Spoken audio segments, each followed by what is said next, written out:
conversation. One I saw was studying a devotional textbook in the car. One on Sunday went off to church at dawn for a 2-hour service. It would suit me to believe that their honesty, diligence, and optimism in their work was unconnected with personal faith, that their work was secular, but surely affected by what they were. What there was, in turn, influenced by a conception of man's place in the universe, and Christianity had taught. You know, there's long been a fashion among Western academic sociologists for placing tribal value systems within a ring fence beyond critiques founded in our own culture and they and theirs, and therefore it's best for them, authentic and of intrinsically equal worth to ours. I don't follow this anymore.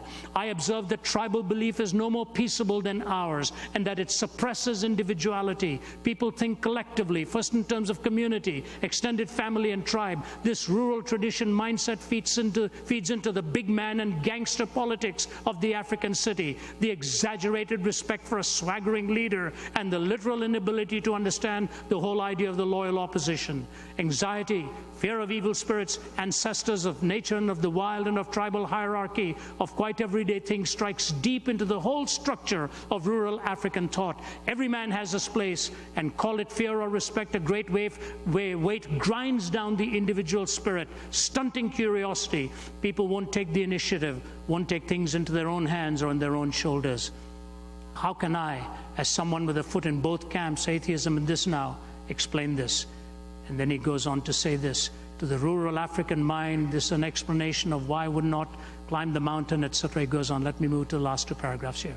Christianity, post-Reformation and post-Martin Luther, with its teaching of a direct, personal, two-way link between the individual and God, unmediated by the collective and unsubordinate to any other human being, smashes straight through the philosophical, rich spiritual framework I've just described. It offers something to hold on to those anxious to cast off a crushing tribal groupthink.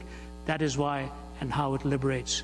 Those who want Africa to walk tall amid 21st century global competition must not kid themselves that providing them with material means or even the know-how that accompanies what we call development will make the change. A whole belief system must first be supplanted, and I'm afraid it has to be supplanted by another.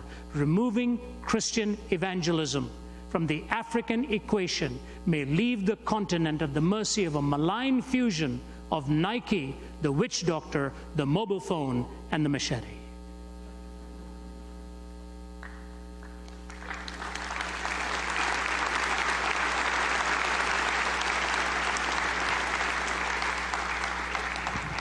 It's amazing. Coming from Matthew Paris, that was amazing. May I close with a personal anecdote, friends? At the age of 17, I was a total failure in life. Total failure. No discipline, nothing. Never wanted to study, never wanted to crack open a book. I was always at the bottom of the class. I just wanted to do one thing, was play cricket. I want to play someday nationally, and even that I don't think I'd have made it, but I wanted to try. And one day I decided life had no meaning. The Sartrean caution was right. He said, the only question I cannot answer is why I don't commit suicide, but that would be to use my freedom to take away my freedom, says he. Well, I did try to commit suicide. No meaning, none, zero. And in that hospital room, a Bible was brought to me. I couldn't hold it, my body was dehydrated with the poison and all the expelling that I'd done. This man comes and leaves the Bible.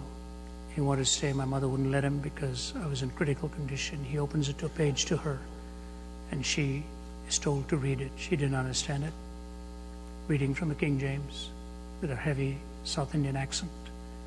I'm lying in bed, and she reads this verse. Jesus says, because I live, you also shall live. In that hospital room, that statement came alive to me. Jesus is talking about what it really means to live, not biological life. And in a simple prayer that I prayed, I walked out of there. That was 50 years ago, almost to the day.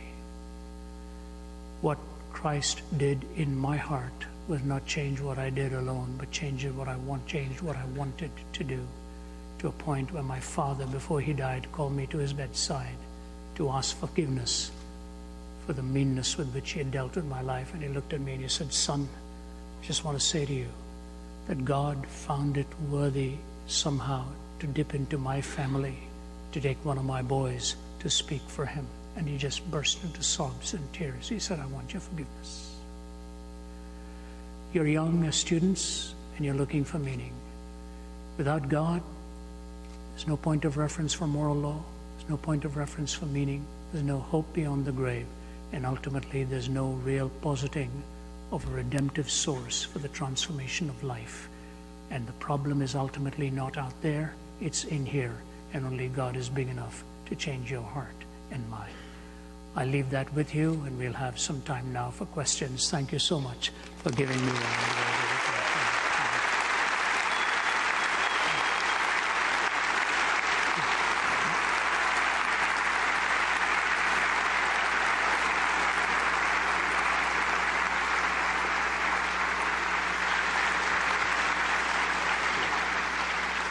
Let me thank you. Thank you very much, Dr. Zacharias. It's a terrific talk, and now, of course, we've come to the part where everybody's waiting, so they can ask very specific questions. So I'll invite you to make your way to the microphones. Would you like to introduce you? Introduce Nabil Qureshi to you. He's this robust, good-looking 30-year-old. Nabil Qureshi is a medical doctor by practice, by profession, and came to know Christ about 7 years ago, comes from a Muslim background. His book has recently been released called Seeking Allah, Finding Jesus, in a dramatic story and dramatic conversion. He has since picked up a couple of degrees, one from Duke and one from Biola in biblical studies, and is on his way this fall to Oxford University to do his doctoral work. Nabil has joined our team. He's an impassioned young man, does a brilliant defense of the gospel, and I always travel with one of my younger colleagues. As there's more snow on the roof, I prefer to bring some younger-looking guys with me, and we're going to take some turns, or sometimes just complete an answer for you. I know you'll enjoy listening to Nabil, and he will share the platform with me. Thank you. Terrific. Yes, please welcome Nabil here too.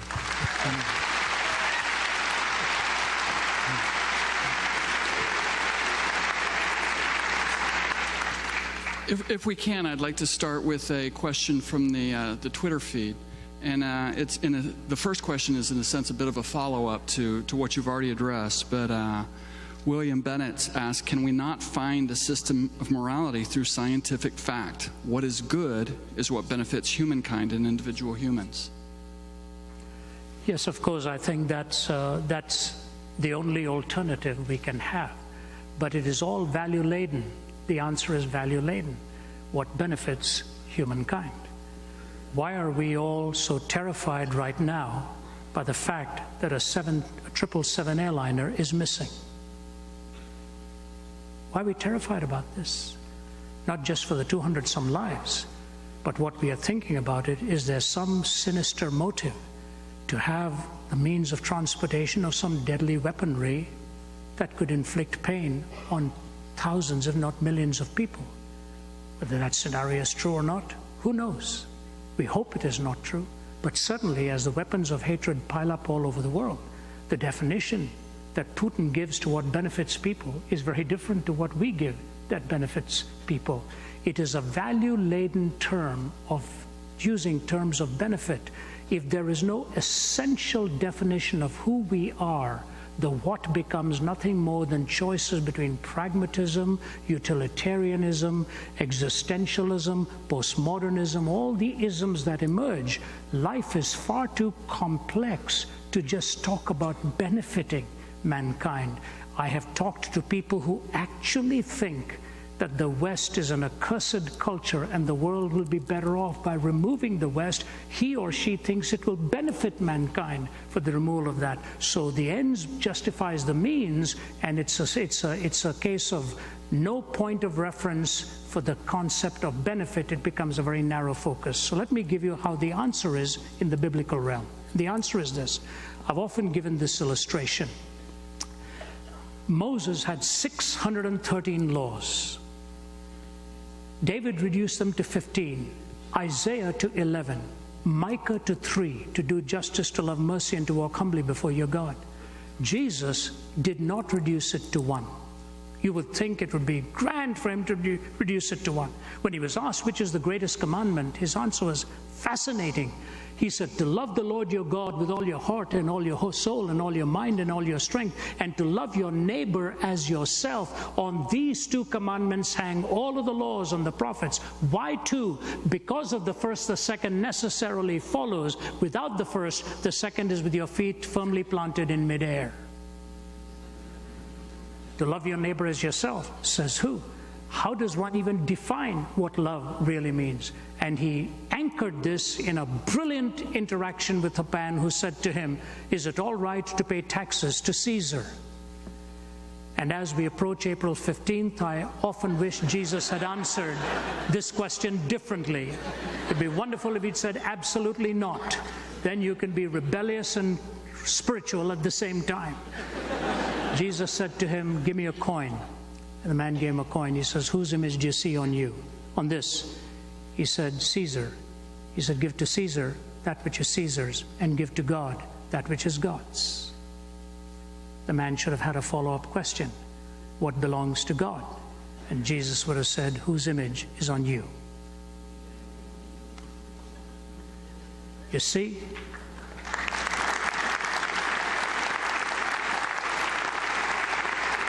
That's the compliment Christ gives to you and me.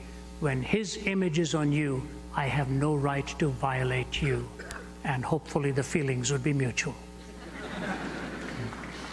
Thank you very much. Thank you. I think we'll go over here for a question.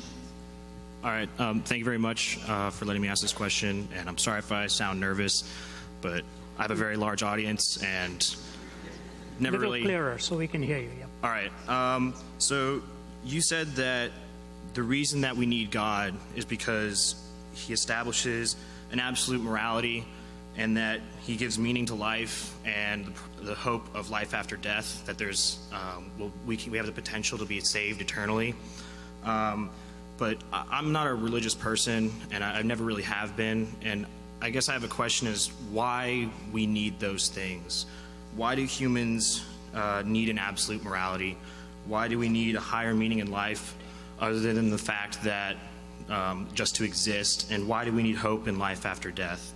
And I'd like to share a brief little story that kind of might give you some insight into my thought process here. So when I was little, I believed that Santa Claus existed because I didn't want to have my parents. Privileged to be able to field this question. For one, I think you should have given a spoiler warning before the question, just in case there's anyone here who didn't get the memo. Santa Claus does not exist. Just got to throw that out there every now and then. You're absolutely right. Some people have brought up this issue to me before while we were in discussion. So what if there is no afterlife? So what if there is no hope to this life? So what if after we die, there's oblivion? They see Christianity or religion or theism as potentially a kind of crutch to hold on to for those who can't handle the harsh truths of this world.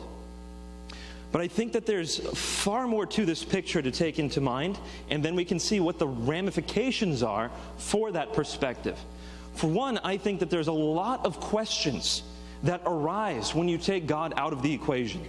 So for example, I've been trained in medical school as a medical doctor. What I see when I look at the human body is one fascinating piece of machinery, if you look at it from a physiological perspective, that to me must be predicated on a designer. As I take a look at some aspects of the human body, for example, the eye, what is going on when you see something? When you see something, light is reflecting off an object, going from that object into your eye. Your lens then, all lenses do this, they take the image and invert it so your retina is actually perceiving that image upside down. And then through 10 layers, your retina then perceives that light. That light has to go through 10 layers before it gets to your optic disc. Then it goes back into your brain through the optic chiasm. It switches places, and then it goes to the back of your head, where all of a sudden these electrical signals that are registered by rods and cones are then translated into an image. And 90% of the information that comes into our body comes from that system. Now, I ask myself, is there any way that we can produce a model by which, in stepwise, incremental, random fashion, this eye came about through random processes of chaos and time? I would say if the chance even remotely exists, it's very remote. That's just the eye. Then we take a look at the kidney, and we understand that the kidney exists in various gradients in order to function as it does. If your kidney doesn't work, what are you going to do? You're going to ultimately enter into end-stage renal disease and die. Unless you have a dialysis machine, you're going to die. That's one function. Your heart, how does your heart function? It has to contract in perfect timing. Otherwise, you'll have atrial fibrillation or VTAC, and all of a sudden your body can't be supplied by blood, and you will die yet again. And you have various levels of depolarization happening in the heart here in order for it to contract the way it does. If for some reason your body gets severed of an electrical signal from your brain to your heart has a redundant system, a pacemaker, in order to take care of itself. And I look at we just looked at 3 systems, and I look at system after system after system after system like this, and I think, what is the best answer for this? And if my conclusion is random processes, okay, I have a problem. I am leaning on what I would think is faith that God does not exist. Because the best explanation for all this, to me, appears to be God. Now, others might say, no, it's not. But then we look at some other issues in life. For example, the existence of sentience, the fact that we can know the world around us. The existence of a conscience, the ability that we have to communicate. The fine-tuning of this universe. We look at the fact that Aristotle, as he said, the universe requires an unmoved mover. No matter what that is, at some point, something began this universe. And the fact of the matter is, just like was said a few moments ago, just yesterday in USA Today, we see this article about the gravitational microwaves being discovered in the universe, indicating yet again that the universe had a beginning. Well, what is the universe made of? The universe is made of time. It's made of matter. It's made of energy. So whatever caused this universe had to be outside of time. It had to be eternal. Whatever caused this universe had to be outside of space. It had to be omnipresent. It had to be outside of energy. It had to be omnipotent. So just by looking at the fact that the universe began, we can conclude that there was an eternal, omnipotent, omnipresent creator. So we're looking from all these various perspectives, and we're saying time after time again, the best explanation is God. And I can find some other explanation for morality. I can find some other explanation, although it's really hard. I can find some other explanation for the origins of life, no matter how implausible it is. I can come up with some kind of model in order to explain the eye, even though there's not one that's been proven at all. But if I'm going to use Occam's razor, as is often proffered, one explanation covers it all, and that's God. So I don't want to come at the question from just this angle of why does it matter that we have hope? Why does it matter that we have meaning and purpose? I would first want to say we have plenty of other reason to conclude that God exists as well. But now to your question.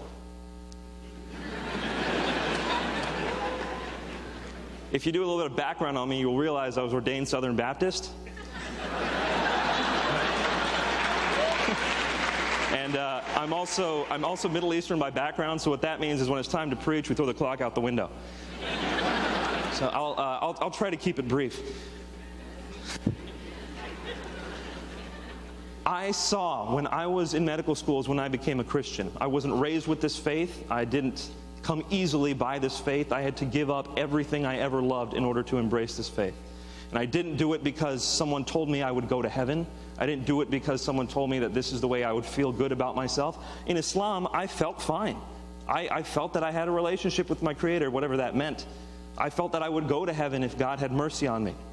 So I didn't take those end goals and say, this is why I'm going to accept Christianity. I studied the evidence to see whether or not this man Jesus died on the cross and rose from the dead and claimed to be God.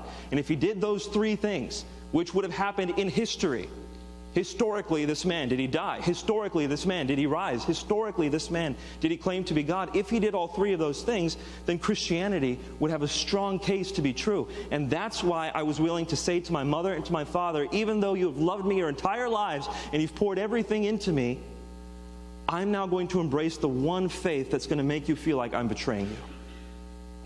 I'm going to take that one step which is going to make you be as debased amongst our friends as you could possibly be. It had to be worth it for me, and it was the evidence that did it, not some feel-good nature. But after I became a Christian, I took a look at the the medical students who were around me, and I saw something going on, and not just in them, but in the residents and the attending physicians as well. What I saw was people who were going regularly through the mill, just running the rat race, going through the motions. They had been taught their whole life that success meant to get as much money as possible, to have as much of an inheritance as possible for their children, and to be as physically fit as possible, perhaps to marry someone, a spouse who looks attractive. That's what success means. And I saw friend after friend after friend achieving all these measures of success. And yet the look of hollowness in their eyes only grew deeper and deeper. And the fact of the matter is,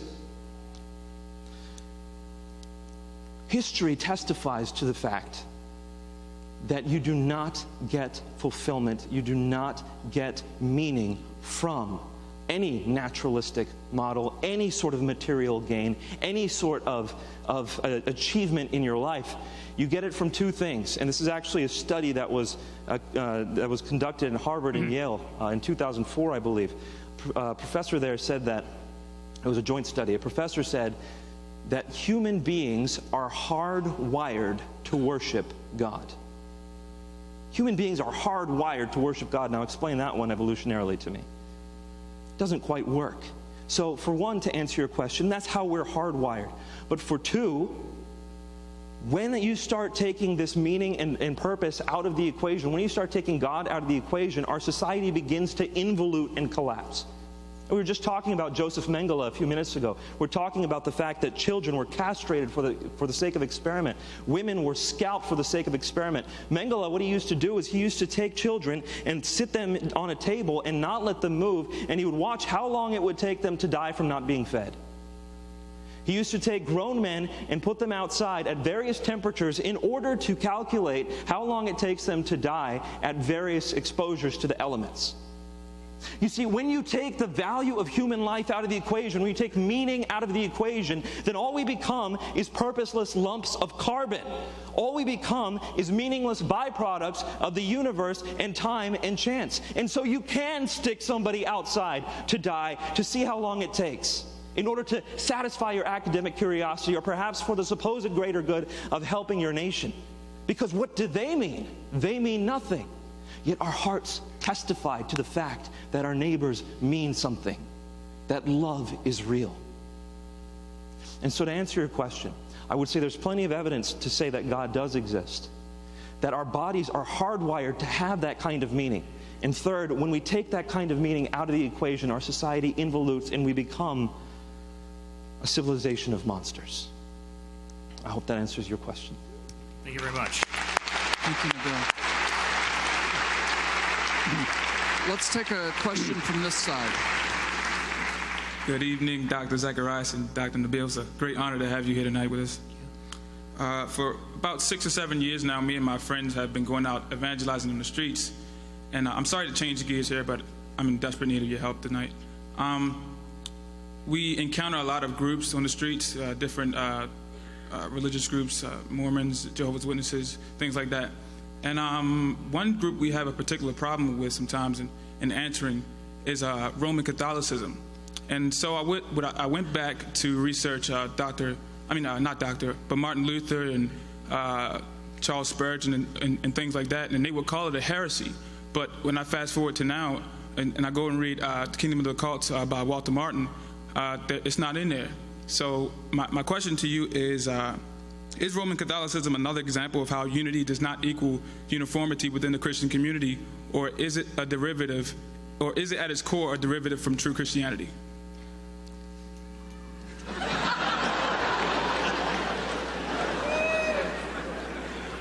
Nabil did say he's Like a Southern saying, Baptist. it's like saying, do you want to be axed or do you want to be hanged? You know. I'm sorry, I've been left in the gray a lot. I appreciate the question that you're raising. You know, it's interesting that when you grow up in a land of India where there are 330 million deities, you get a lot of questions like this as well. So let me just let me issue a disclaimer here briefly.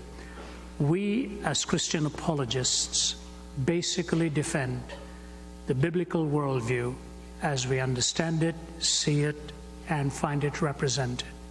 We know there are many people who may have some doctrinal diversities and doctrinal differences from us, and we understand that. So you've obviously heard me address this in some way, because you use the very words I've sometimes used. Unity does not have to be uniformity, so something like that.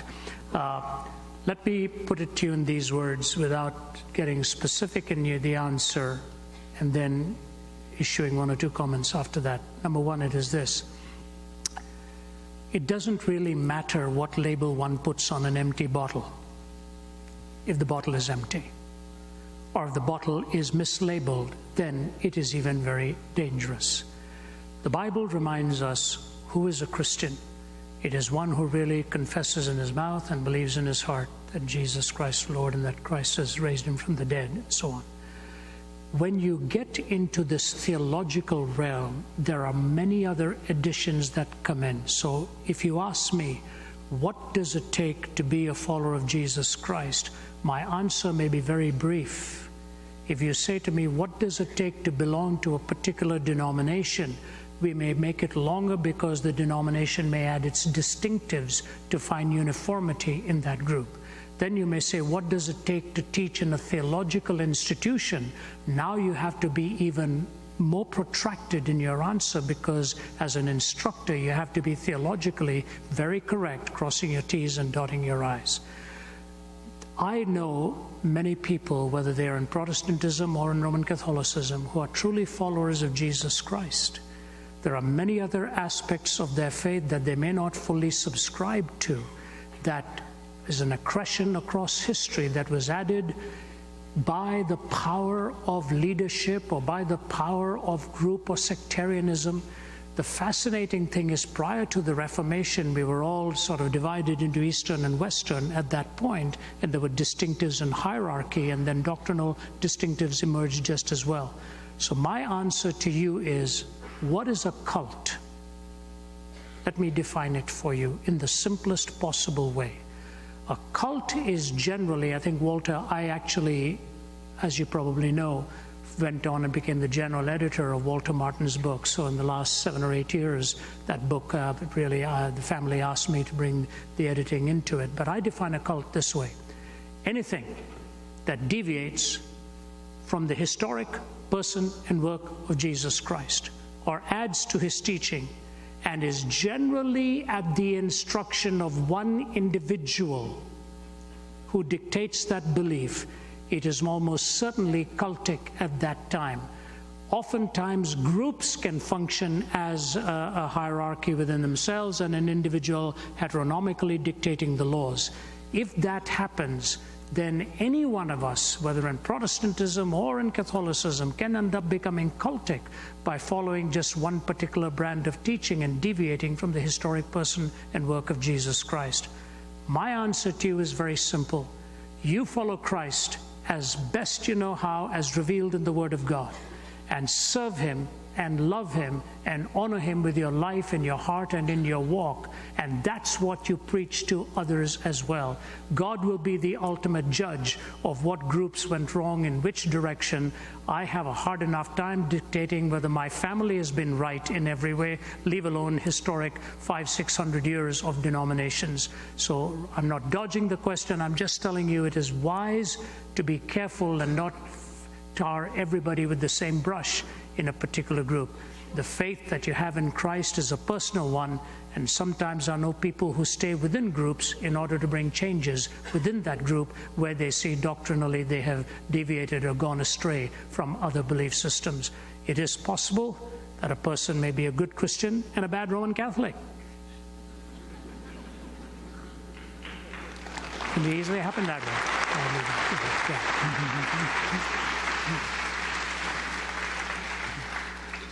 To draw another question from the Twitter stream, we had several versions of a question related to how do we connect the God that we see in the Old Testament with the God of love that we see portrayed in the New Testament. Many times we see what seems to be a conflict between the character of God. Okay. Can you address that? I'll let you take the next one here. Is there a conflict in the character between the Old Testament presentation of God and the New Testament version of the love of Christ? And the answer to that is no, there isn't. There is just the appearance. In fact, let me give you a classic example of this. When you go to the Old Testament, there's the book of Hosea. Hosea is a prophet, and he's a pastor, and he's married to a woman called Gomer, who becomes a prostitute. 3 children are born in this home, and God commands Hosea to go and love this woman, beloved of her adulterers, and to buy her back at half the price of a slave and a day's rations. It is one of the most powerful expressions of God's love for humanity in that book of that we call the minor prophet of Hosea. If you look entirely at the book of Exodus and Deuteronomy, the law is expressed to build a nation, but grace, love, and forgiveness are replete through all of its pages. There is no distinction between the God of the Old Testament and the God of the New. In Christ, the law was fulfilled. The law is still just as much a representation of God's person and God's character and God's will. But the difference is that he reminds us again and again that by law, none of us will ultimately attain salvation. And here's a distinction I want to give.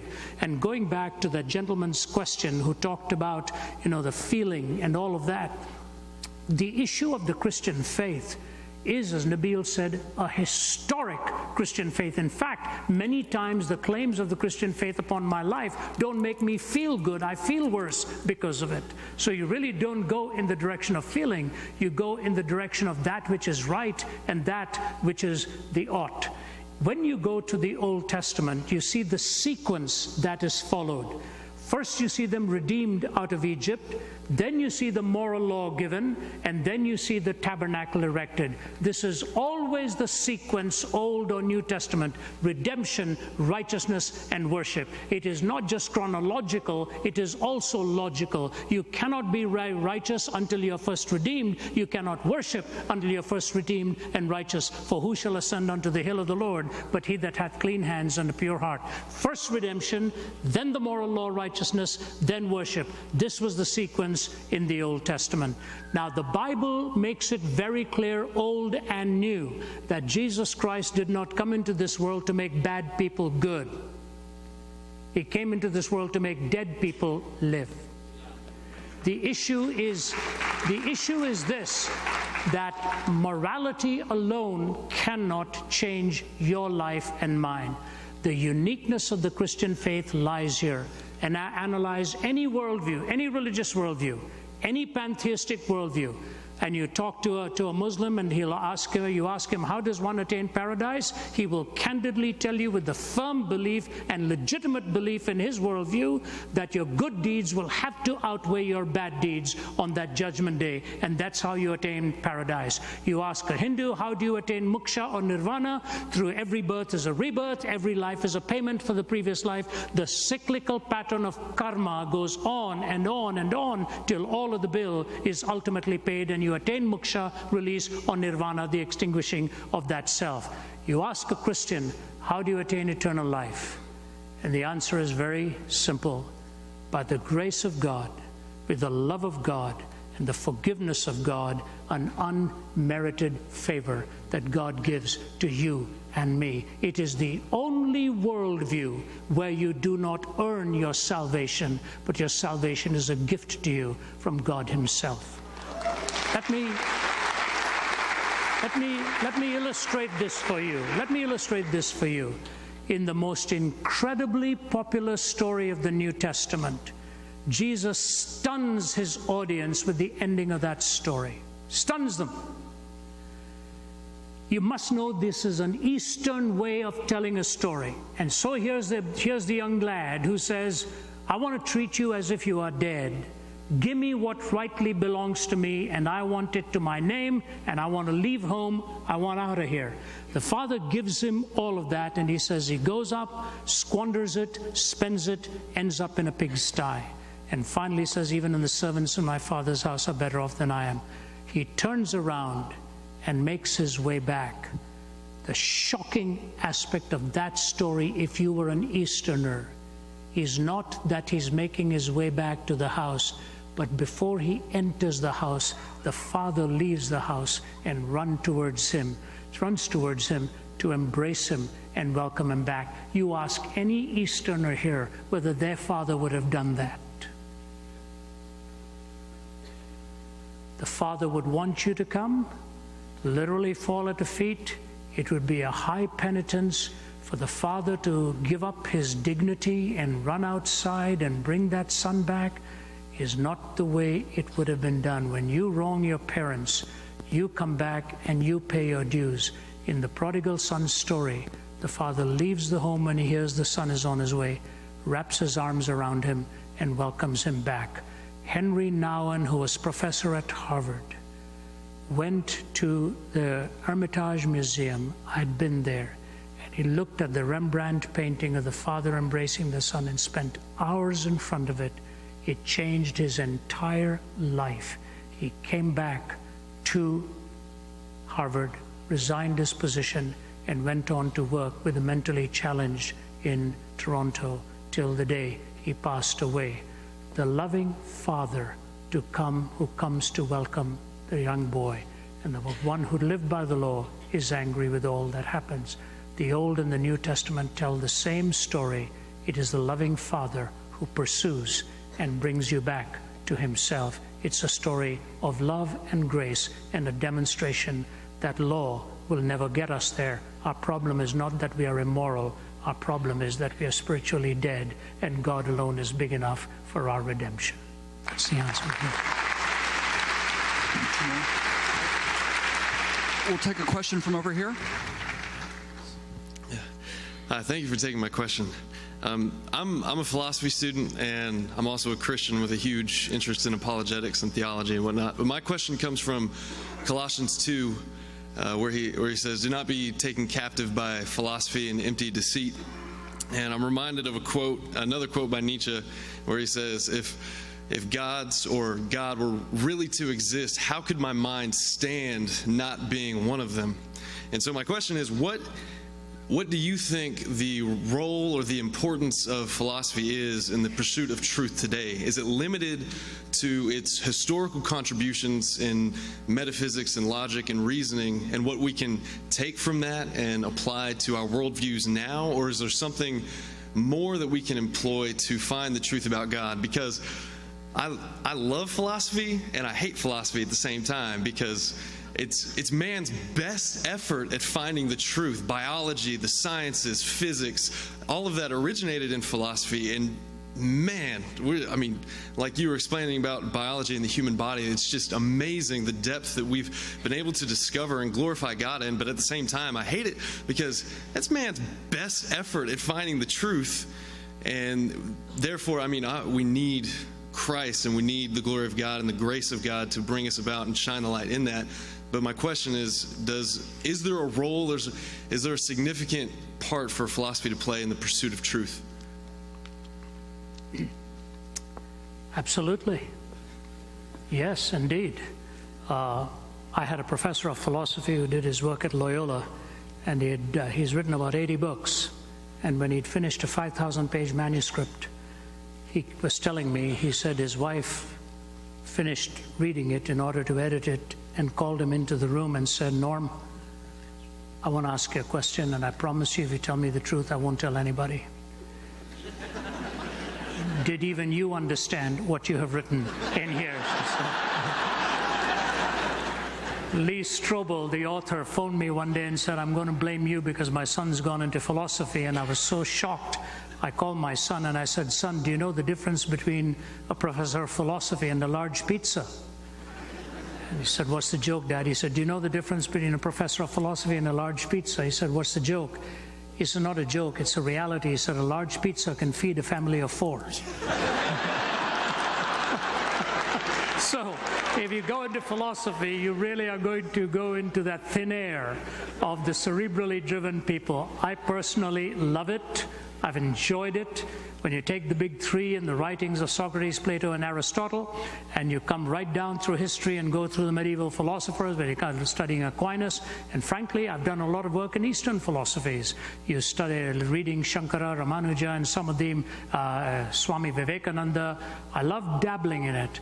But just remember, when you're dealing with the life's real issues and the confluence that the disciplines must have, there are 5 that you have to deal with. God, which is theology; knowledge, which is epistemology; reality, which is metaphysics; empiricism, which is the sciences; and morality, which is ethics. God, knowledge, reality, empirical sciences, and morality, ethics. These 5 disciplines ultimately come together in order to give you the expression of how you know what truth really is. Once that comes together, from a rich moral soil emerges the finest of the artistic expressions. I think this is where the arts bloom and blossom. When moral reasoning, when the moral soil is rich, the arts can emerge in fantastic and fabulous and creative ways. When the moral soil is poor and rotten, then art becomes deviant, and ultimately humanity is dragged down the drain along with artistic deviance and so on.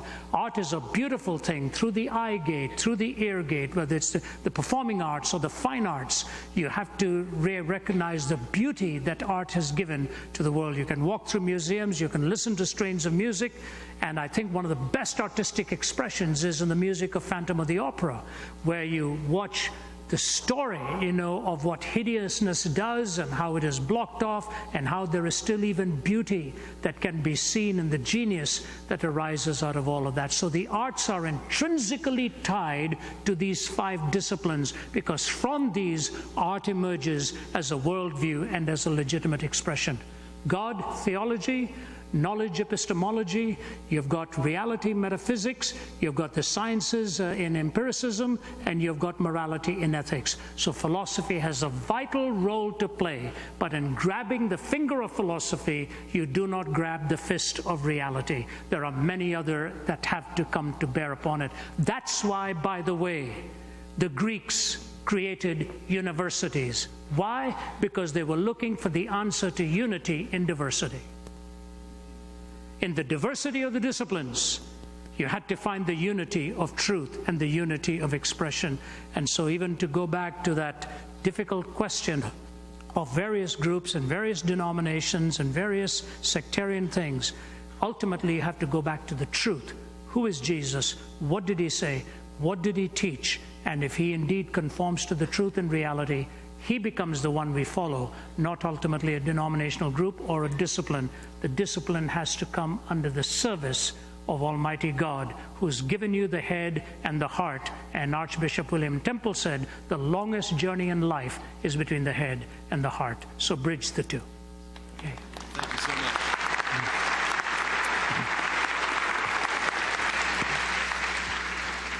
Unfortunately, we are running out of time, but let's take one more question from this side, and then we'll conclude there. Dr. Zacharias and Dr. Qureshi, I'd like to express my gratitude for y'all coming out here in your busy schedules.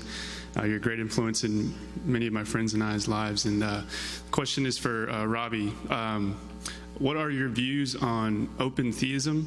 For instance, in the story of Jonah, when God said that he was going to destroy the city, and the city repented, and God changed his mind through that. What are your thoughts on that? He's here. Nabil has done a lot of work in this field, I know. Of course, Boyd from Bethel came out big on this issue of open theism, and then the issue of middle knowledge and all comes in. I think William Lane Craig's middle knowledge. Nabil does a marvelous job. After he finishes, I'll just give it a footnote and bring it to a close. But I think his expertise in this will truly address and answer your question. Nabil, go ahead. If that were anybody else, I would say he's stalling. But he's had 42 years to think about this, so I know he's not. Thank you so much for the question that was addressed to him. I'm honored to field it. Why don't you define open theism? Yeah. So the idea of, you've got basically two ends of the spectrum on free will versus predestination. On the one end is kind of a hard fatalism. Everything you do has been pre-decided. You have no actual say in the matter. Every single choice you possibly could make has been decided from beforehand by God or by some other force. I actually think that naturalism, when you take God out of the equation, ends up looking extremely fatalistic. All you are is a group of molecules. You're the process of physics combined with chemistry and biology and mathematics, and all this combined decides everything your brain thinks. So I think from a naturalistic model, it's fairly fatalistic because you don't really think. Your brain more or less fizzes. It doesn't actually think. So you've got one end of the spectrum. On the other end of the spectrum, you have something like open theism. On this view, God has created the universe, but he doesn't quite know what's going to happen. He gives moral agents free will, and he lets them choose what they want to do with their lives. And he can, because of their choices, then they really, in order to have true free will, they have their own choices to make. And God doesn't quite know what's going to happen at the end of it in extreme degree of detail.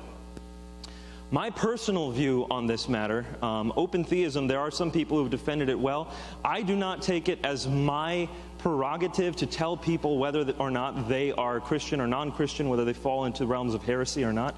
So I'm not going to impugn anyone who's a Christian who's taken the open theist standpoint. Personally, I could never sustain that. I could never defend that from within a catalog of choices of the spectrum of free will.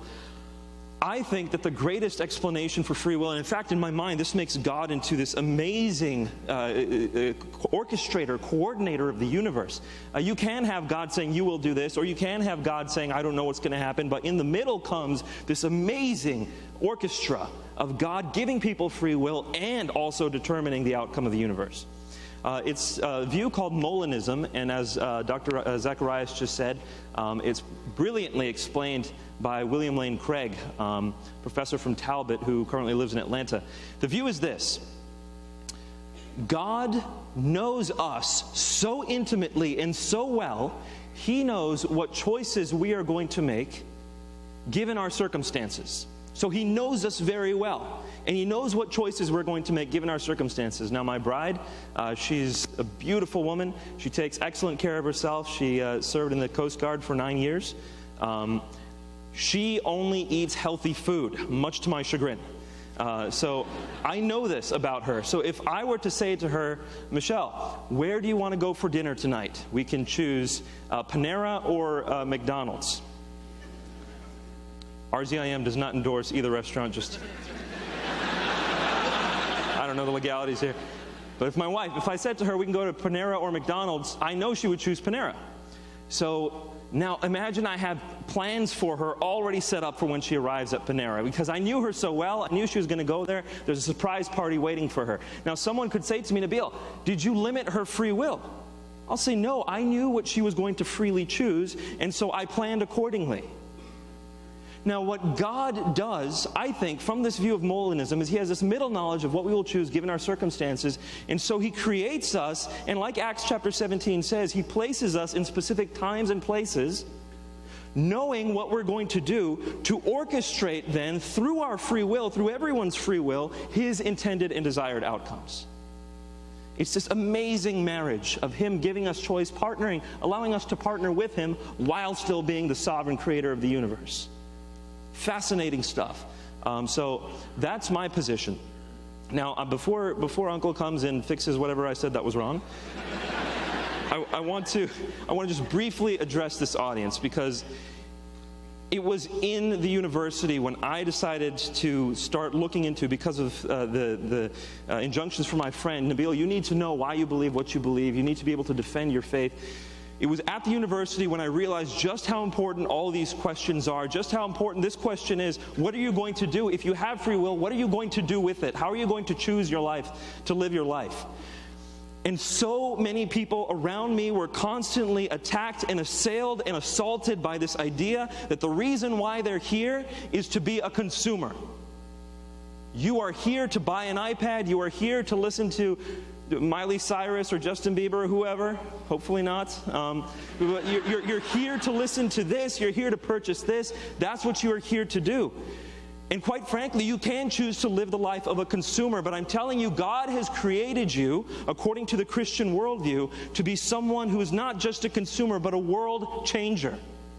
Okay, the Christian message is this, that God was willing to die in order to love us and to make a way for us. Now, who were we at that time? We were His enemies. We were people rebelling against Him. We were people sinning against Him. This is according to the Christian worldview. We were sinners and rebellious against Him, yet He loved us to the point where He was willing to die for us. And then He tells us to follow Him.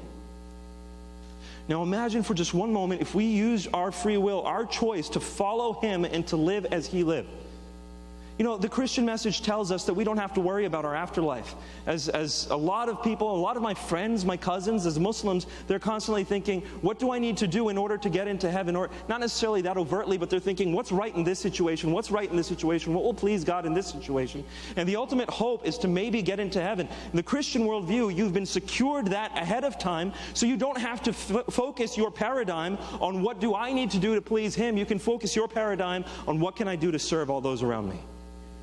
What can I do in order to live for others, even die for others, in order to follow my God? That's why God tells us in Matthew, through the Sermon on the Mount, He says, don't worry about what food you're going to eat. Don't the birds of the air get food. Don't worry about the clothes you're going to wear. Don't even the lilies of the field get clothed in greater splendor than Solomon. Don't worry about those things. Yes, He says that, but He says that in conjunction with this. If your enemy is hungry, give them something to eat. If your neighbor is naked, give them some clothes to wear. It's not just don't worry about what you have. It's then give what you have to others, because that's what God has done for you. And so in following God then, in using our ability to choose, I think, freely in order to make these kinds of decisions, we were created from before time for a specific purpose to impact the world around us. And to be world changers. And don't let anyone ever tell you that you're not beautiful enough, or that you're not strong enough, or that you're not handsome enough, you don't make enough money, you're not smart enough. You have been created to change the world. God knew from the beginning of time that you were going to be like this. He loved you anyway, was willing to die for you. Here you are. How are you going to use this security and this identity in God?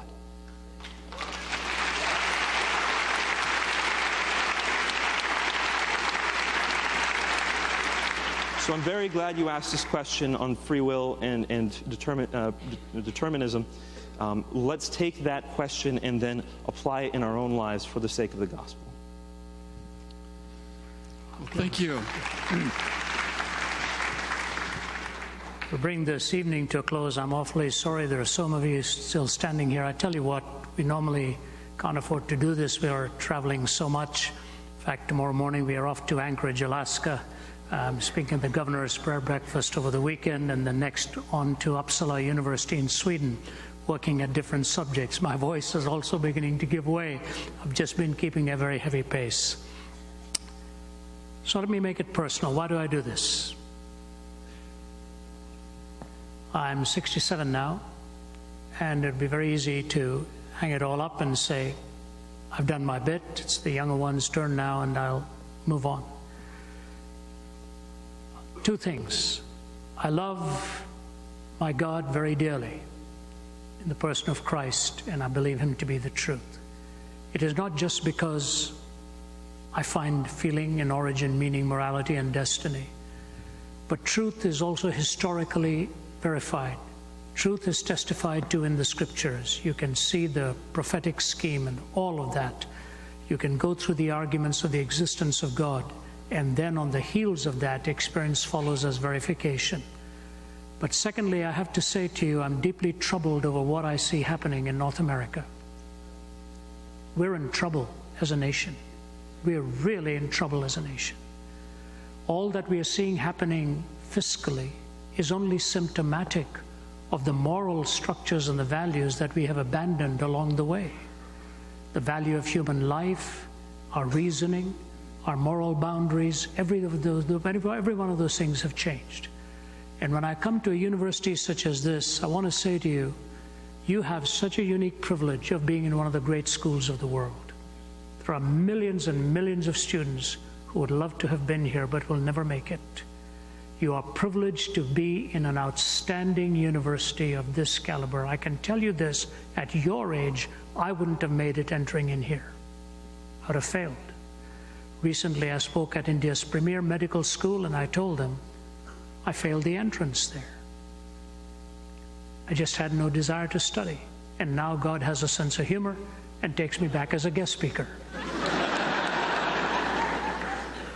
I just want to say to you, as young students at this university, think through carefully, what is life all about? Who are you as a person? How are you going to raise your family? What values are you going to give your children? How are you going to govern your lives? What lines will you not cross? What boundaries will you erase? What fences will you remove? G.K. Chesterton said, God is like the sun. Without him, you can't look at it, but without it, you can't look at anything else. So when you go from causality to design to experience, you see his fingerprint everywhere. I want to close with a parable and this quotation. When I was a youngster growing up in Delhi and then becoming a fan of a lot of Western music, one of the great groups was called the Kingston Trio. And the Kingston Trio used to sing a song called Desert Pete. It's about a man going through the desert, using up all the bottles of water, and he is getting thirsty and the water is gone. He thinks he's going to be finished, but he sees a pump in the middle, and that pump looks ready to be primed, but when he gets there, it's dry, metal upon metal. He's not going to get any water. But he notices a tin can around it, and in the tin can is a piece of paper. It says, "Dear traveler, don't despair. I'll tell you how to get water." Under the nozzle, beneath the sand, there should be a bottle of water. It should be full. You'll find it burrowing down a little. Don't drink it. Pour it out into the cylinder, prime your pump with the other hand. The suction system will begin to work. Water will come gushing out. Refill all your bottles. Don't forget to fill up that one bottle and put it back. Warning, you're going to be tempted to disbelieve this note and consume that one bottle because you're holding it very close to your hand right now. Don't do it. You will soon be thirsty, and so will everybody else who passes by. Empty it out as instructed, and you will have all the water you want for your journey ahead. Signed, Desert Pete. You're at a crossroads in life often. I'm at a crossroads. The temptation is, are you going to consume it upon yourself?